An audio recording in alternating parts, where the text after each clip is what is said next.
Awa naman tong ibon na to. Kasi dumikit ka dyan sa mouse trap. Buhay pa.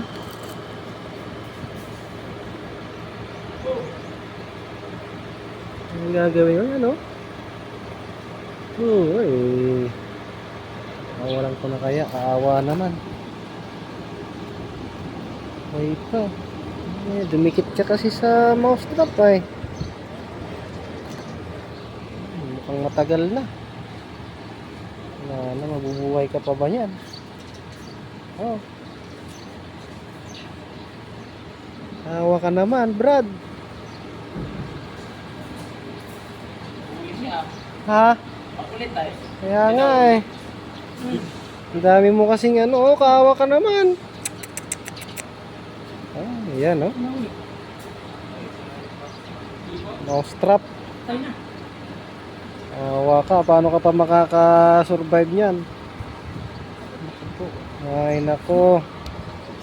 Diyos ko ka.